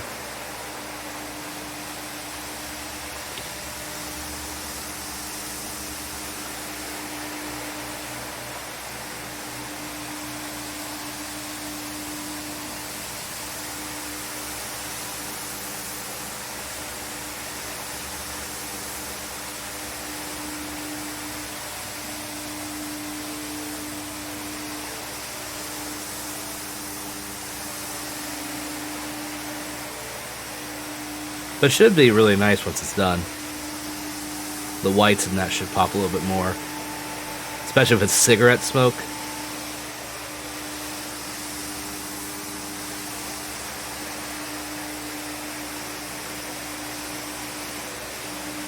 I mean, you can already kind of see where it looks a little brighter.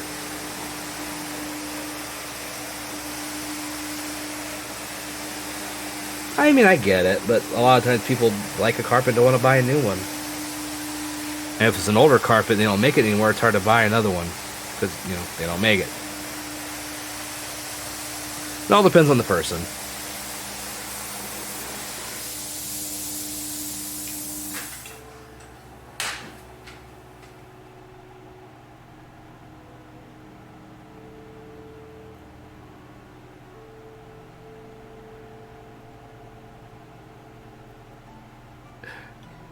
I was a ruggable carpet.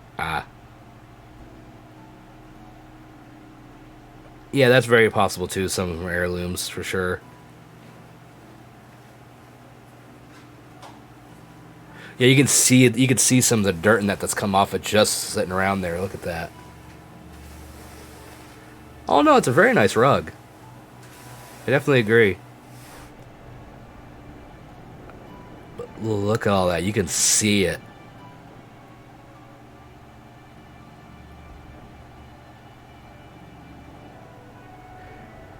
Okay. I mean, yeah, if you got one you can actually just like machine wash, go for it.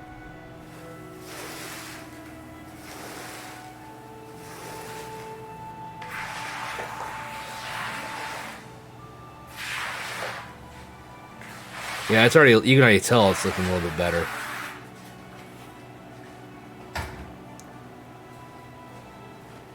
Indeed, indeed.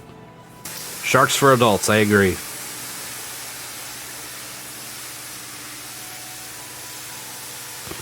By the way, Shadow, how have things been going? Work been going well?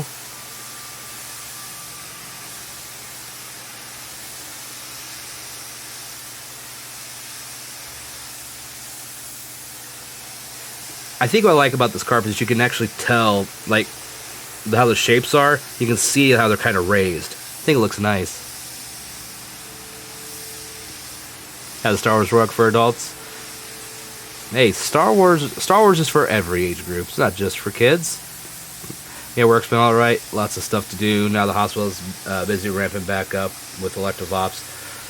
Well, I mean, at least things are okay there, but hopefully it's not going to be, other troubles coming in from getting everything back up and running again.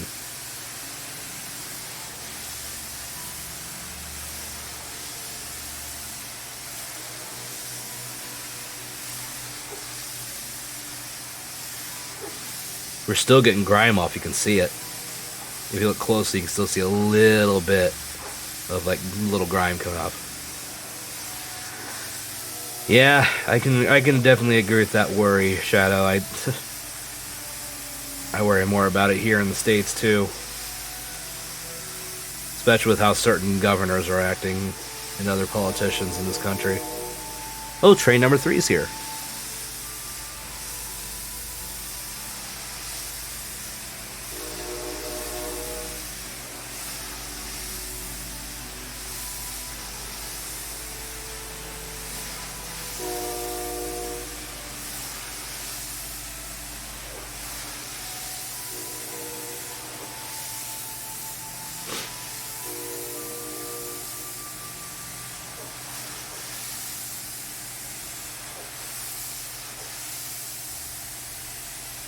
Let's see how far in we are. Oh, we're a third of the way through. There's gonna be more to this. Wow. Oh yeah, ours are either 1 saying we have to live with COVID, or 2 like, oh god, it's the same here.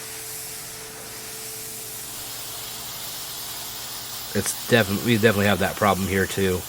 Look at that. Even after all that scrubbing, still getting more out.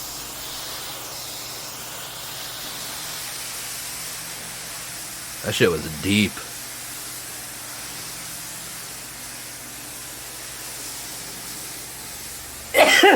Damn it. Yeah, definitely. The colors are really coming through more now.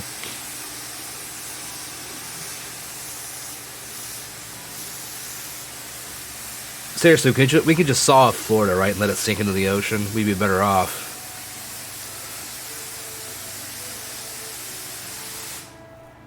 Oh, it's one of the nicer ones for sludge. So I'm guessing you've seen way worse.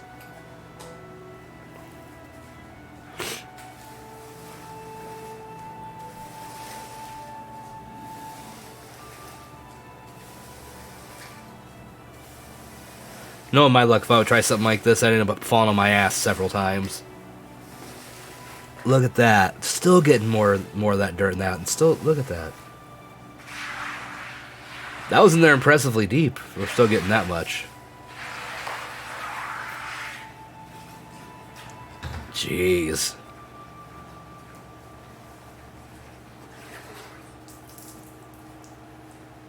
Now to water the plants again. But yeah, you can see where some of it was raised.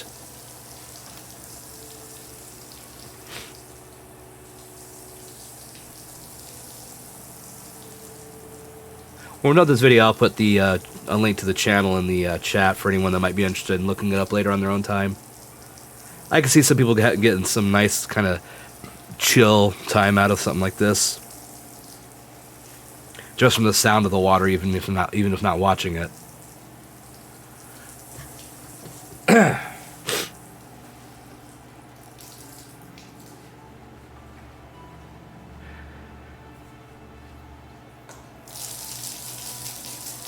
Yeah, I can understand that.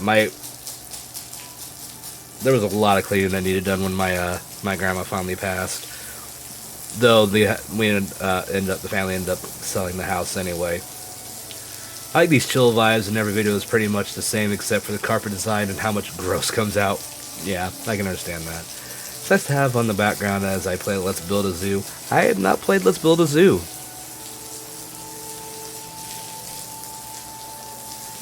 Is it like a straight up sim or what?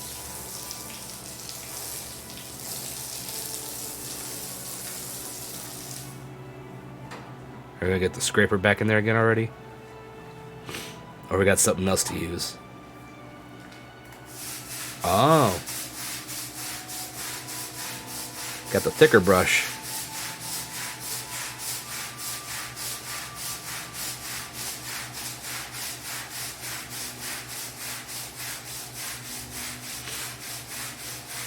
I've used brushes like this to clean the floors.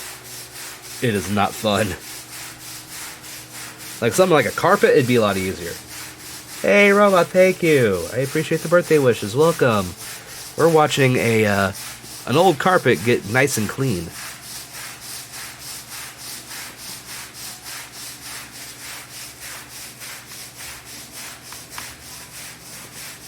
It's a pixel art zoo simulation, but it's wacky in that it lets you gene splice animals together or dress dogs up to pretend to be lions.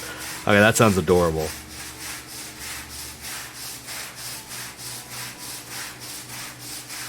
Yeah, I know. Discord's been down for a little bit too. I know that I saw that Quinn or Hell, one of, put something up in the announcements in their Discord server, but I couldn't see what it was because it had already been down.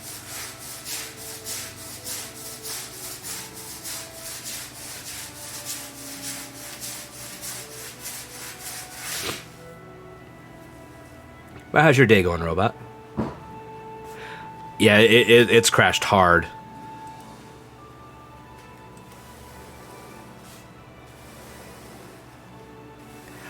Thanks for stopping by, Shao. You take care. Give Scarf a big hello for me, and I'll see you around. You have fun with the Doom. You just woke up? Very nice. And I see Liza's here. Hello, Liza. Oh, flat tire. No. That's awful. I hope they can get the tire fixed.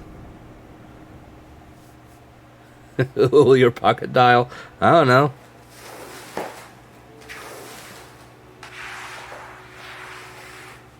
That sucks. I hope everything's okay there though.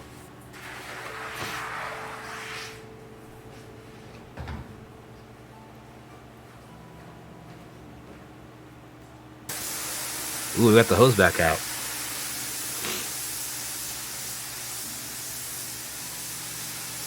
No, that's fine. I understand.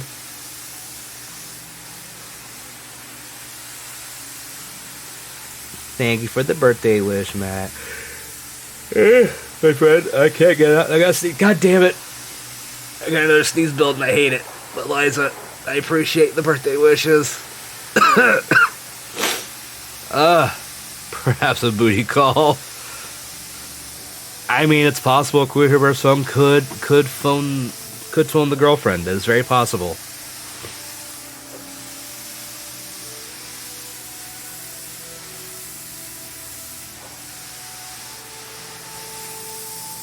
And trust me, I know you're going for a pun.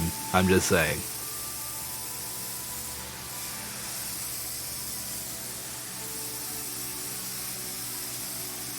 Ugh.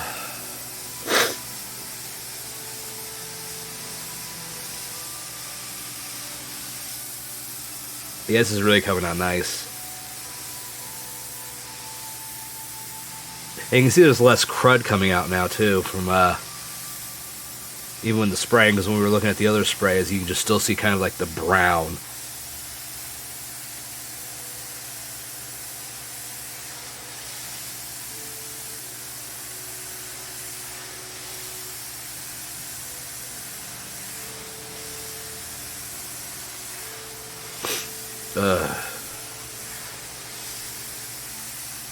See, we're over halfway now. So we're going to start seeing some drying here soon.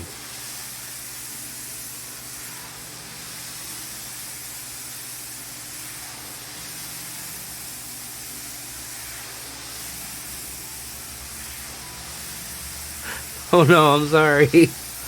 We made you the sleepy. This is nice. Not gonna be asleep for me. I didn't get a lot of sleep last night, but even still. I did get some at least. I slept enough to not know my youngest was getting sick during the middle of the night. So at least I was able to get a deep enough sleep for a little bit. Uh-oh, one sec.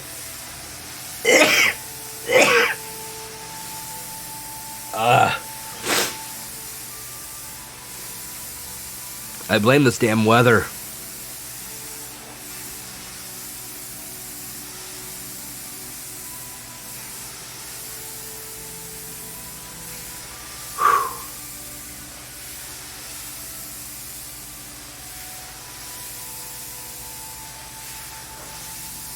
Yeah, you can see a little bit where it's dark still. There's still some crud coming out. So this thing really needed a deep clean. I appreciate the hugs. No tea though. I just can't do tea. I've tried. But I do appreciate the hugs. I will accept the hugs. Ugh. And maybe some sinus meds. That might help a little. Look at that. It's really looking nice. How very British of me? Well, yeah. You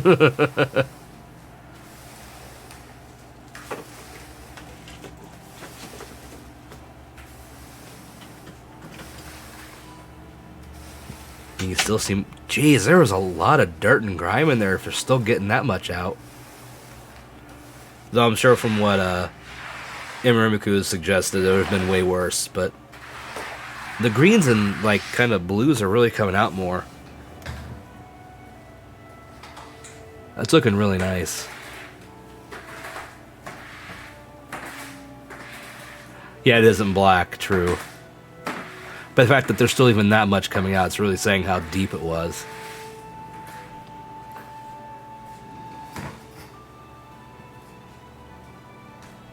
I think this would be an okay job to deal with. Like, there are far worse jobs out there. This one at least wouldn't be... You'd have a little more of a sense of satisfaction out of it, because you can actually see the improvement as you go. Plus, I mean, you use stuff like this.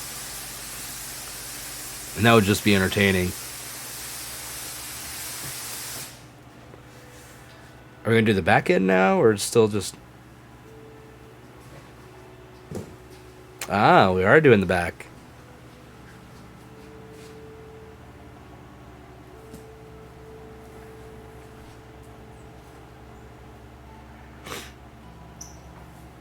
Ah, our scrubber's back.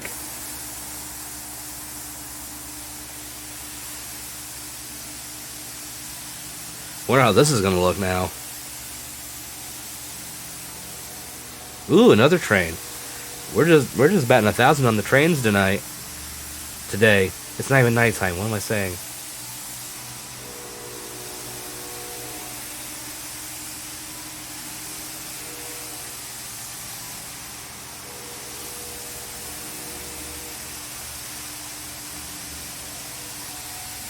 No night train, please. I still get some trains during the night around here. But it's like 2:30 right now, so it's still afternoon. I'm just so used to streaming at night, and sometimes my brain doesn't connect my verbiage with the right time of day.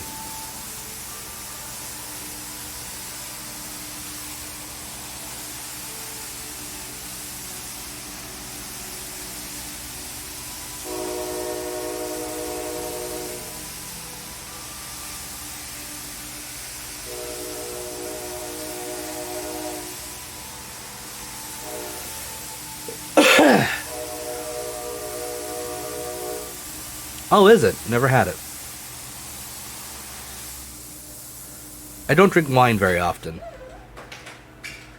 Very rare occasions.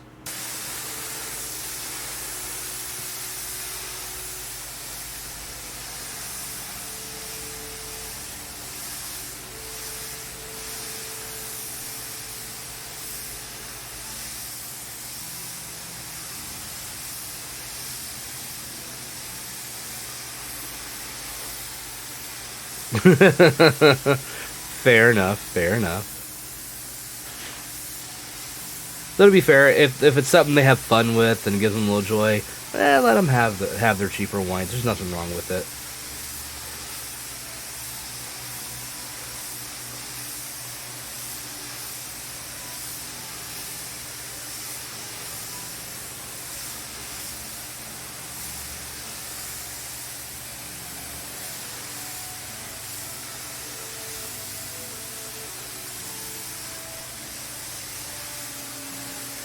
I can't attest to anything with night train involved, so I can't really say anything. But you can look at that. You can see a little bit of lighter coloring there. Got a little bit of grime out. Oh, I'm glad the wine was really good. That sounds like $3 well spent.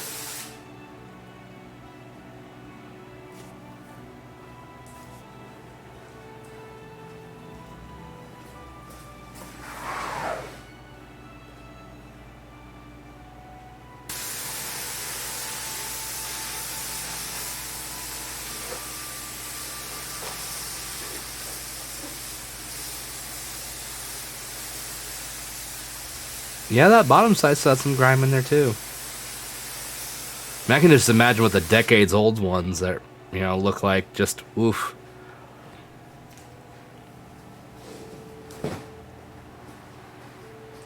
Alright, we'll get the big brush back out again. We're in the home stretch. It's like coffee comes out. You're not wrong. Look at that.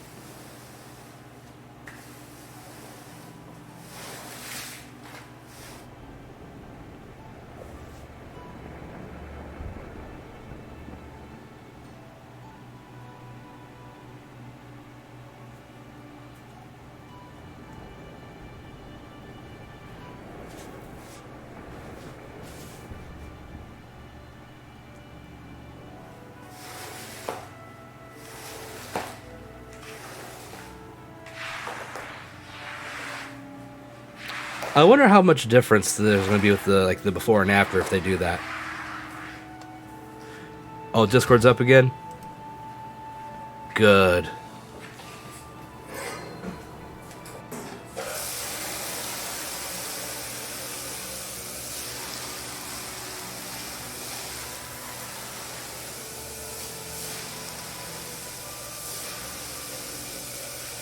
Yeah, glad to hear they got home okay.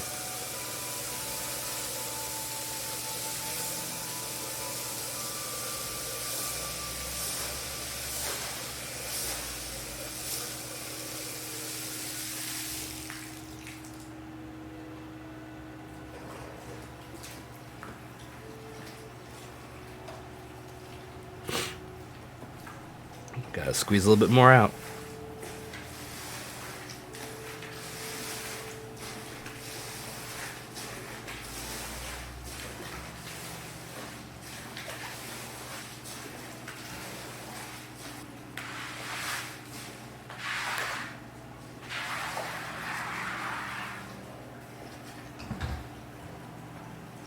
So now what?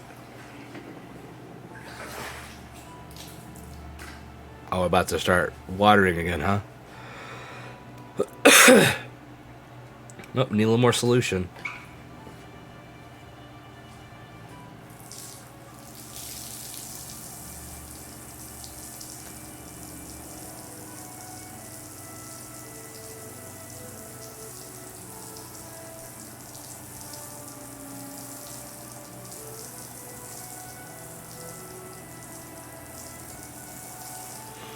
I don't know why, I just find it amusing using the watering can on a rug that has plants on it. It just tickles my brain for some reason. I don't know. I'm weird.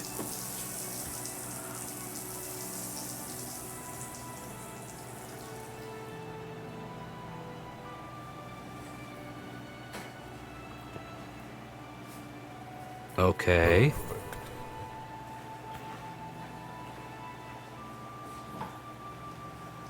Oh, brush is back.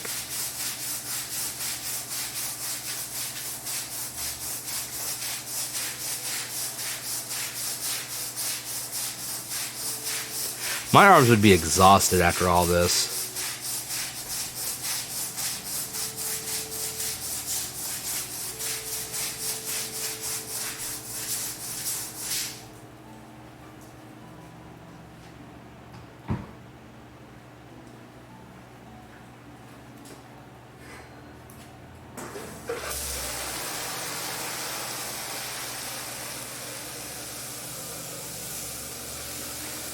Don't think we can get any cleaner than this.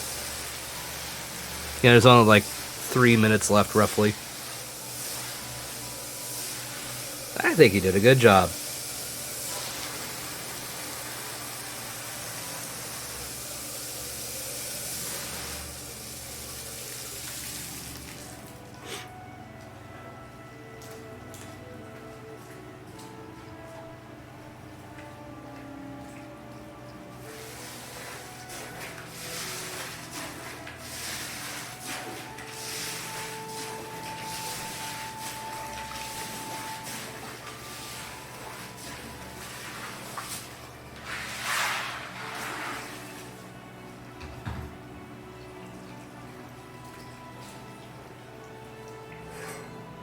I don't think there's much else we can really do.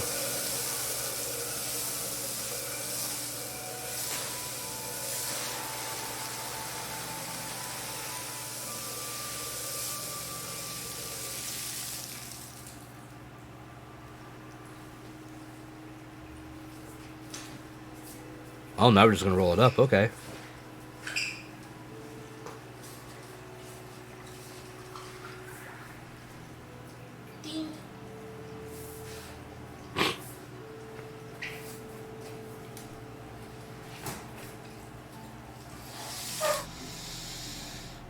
Ooh. Bye-bye. Going in for a dry, huh?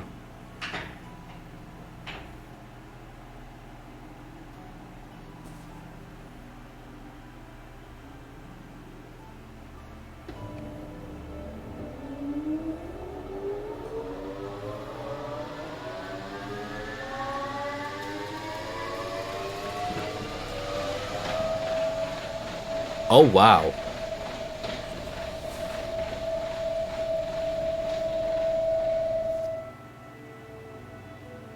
There was still a little bit in there.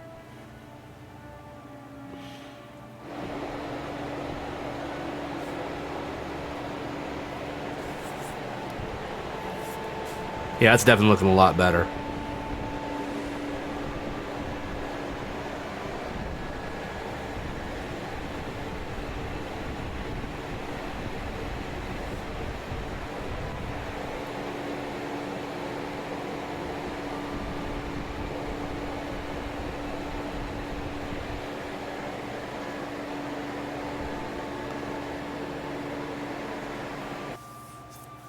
Okay, this is before. Not a lot of difference, but you can tell definitely there's definitely more of a brightness for sure. It's definitely noticeable in the wider areas.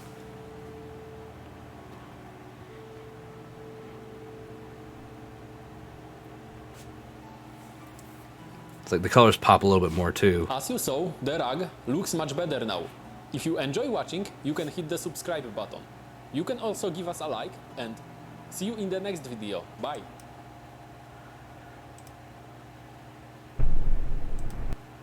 But yeah. No, stop.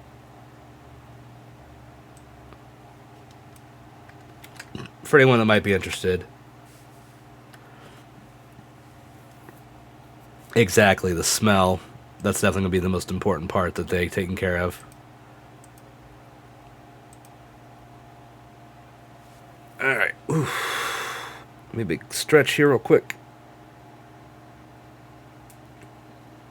Ugh. So I think we're going to try another game here. Let me just get this turned off and out of the way.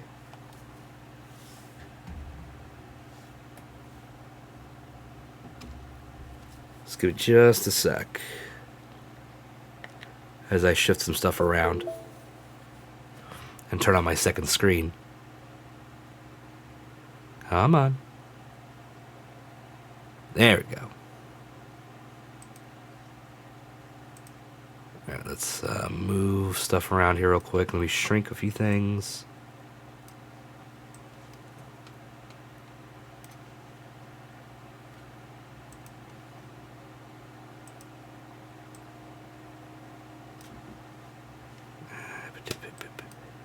The one problem I have is that my other screen's a little different on resolution, so it really messes with things.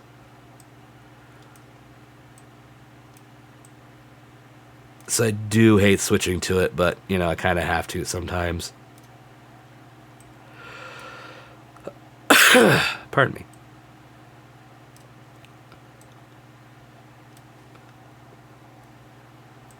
So why don't we see if I can get what was supposed to work the other day to work now? Since I did the fixing.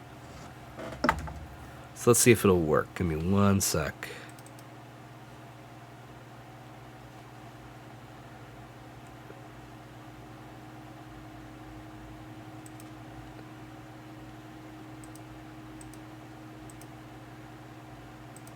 Sorry, I'm just shifting some stuff around. Okay.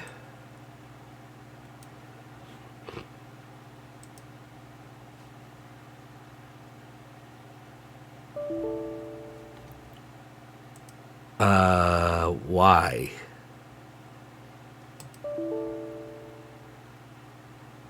Why is there a load error?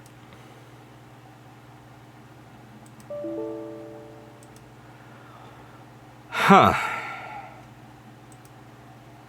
It was working, but it looks like New Vegas doesn't want to work now.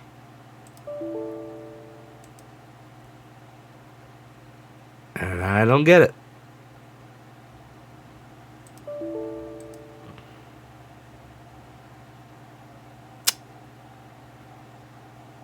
Well, shit.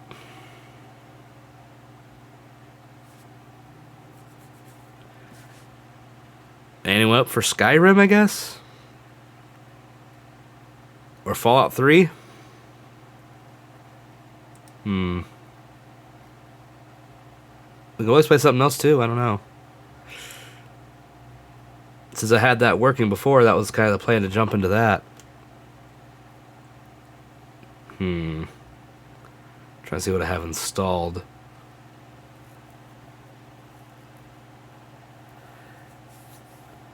I know Fallout 3 has worked.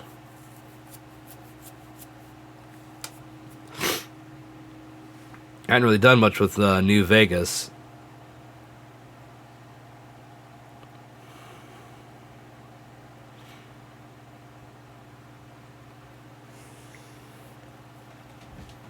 True.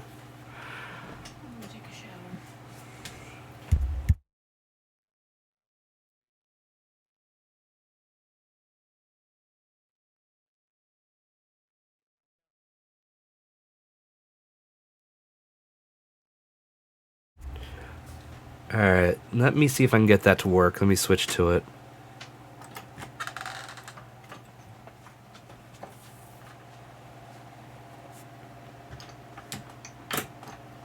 Make sure my mods are all up to date for that too. Okay, dashboard. Let's give it a try.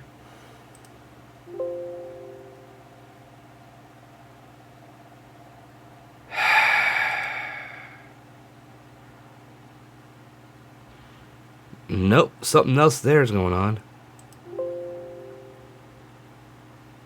FOSC loader issue. Nope, it was definitely not a good ping sound.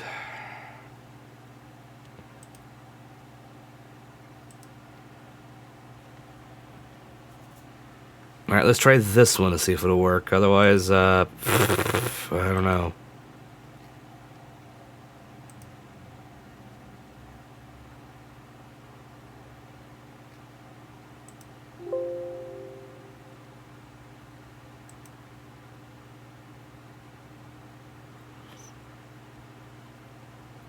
I mean, we could. Let's see how long it would take.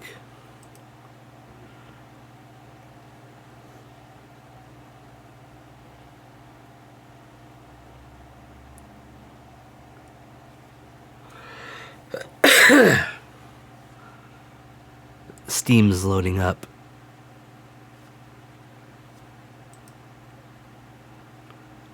Okay, did that. Gift accepted.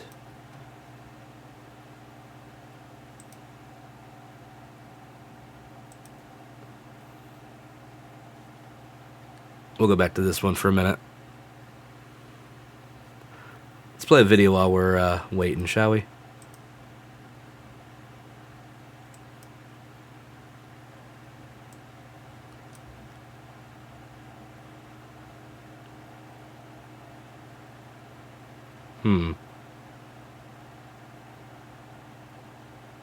Ooh, we have a new video from yeah, Rybaner.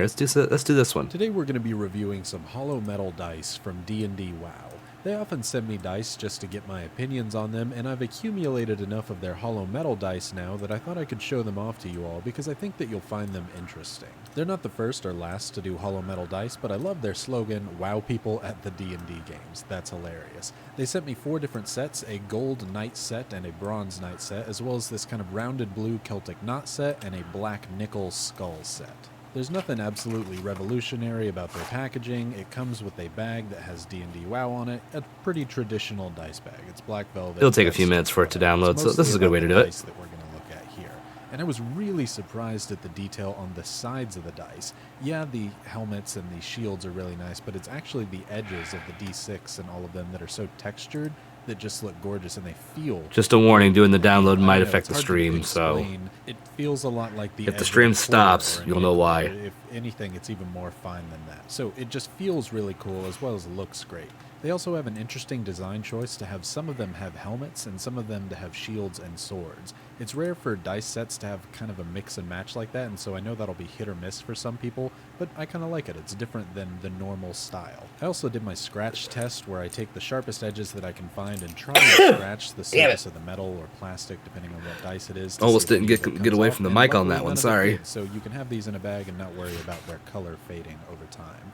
Now, there's not really much to talk about as far as the bronze versus the gold. If you like bronze, you'll probably like that more than you like gold. You'd be silly to, because gold is better, but, you know, you can always go that way. The one thing I did notice about the bronze versus the gold dice, however, is whatever enamel paint they used and then buffed off, they put a lot more of it on the bronze one. You can see the shield and the sides are much darker and almost black. Maybe they just buffed the gold one more. I'm not sure. Maybe it's a design choice or maybe it's a manufacturing error, but it was pretty consistent on the bronze one, so I think it's a design choice. So if you like that, being that the background of it is a lot darker than the actual metal edges, then you'll probably like the bronze set a little bit more. It kind of pops more than the gold does.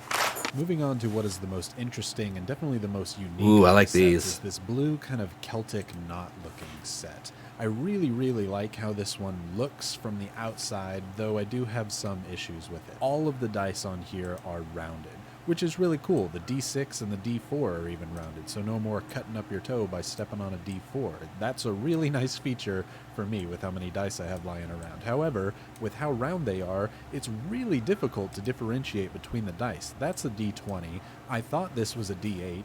Turns out it's a D10. I missed the 0 there. It was just hard to tell them apart.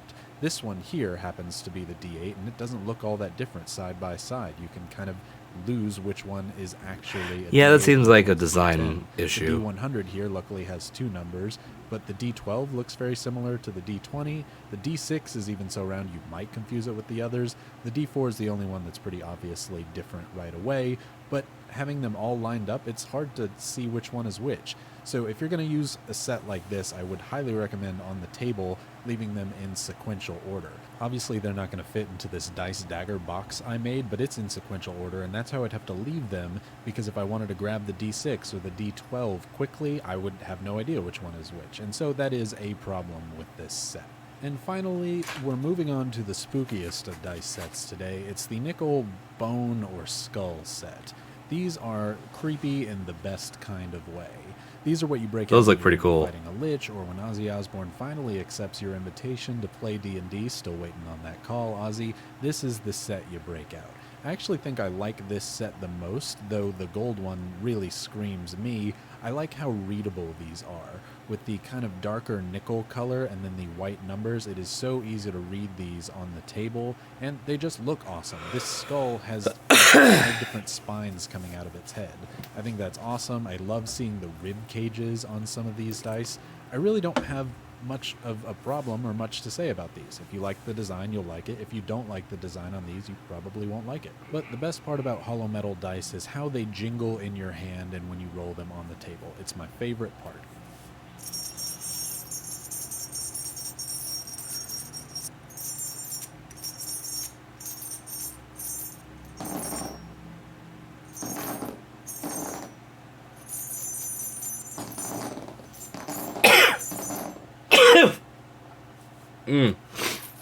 Sorry.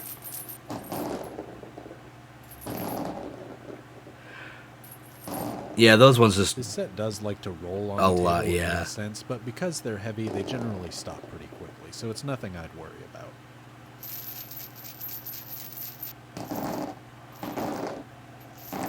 Rolling them bones gave me a nat 20. I knew I liked this set for a reason, but let's hear how they sound on a leather over wood surface.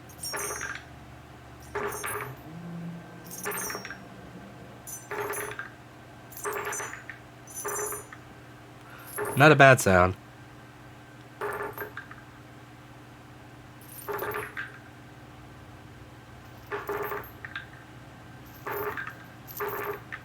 And finally, how do they sound on a felt over wood surface, like the one that we made? And the gold set didn't disappoint with a nat 20 either. One thing to note, they don't jingle at all if you're not rolling multiple of them.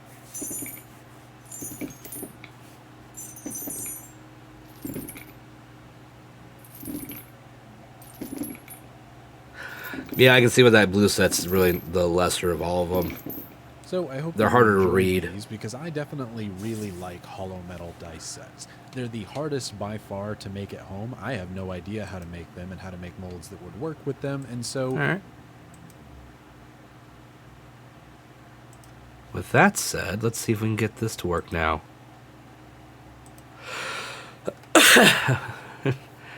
We have a happy birthday Uwu from Storm on Parade. Happy birthday from your Femboy Socials General here. Thank you, Storm. I appreciate the happy birthday Uwus from you. And welcome, welcome. Hope you're doing well. We are about to switch over to a new game that was lovingly gifted to me by Magnetar just a little while ago. Let me see if I can get it load up real quick.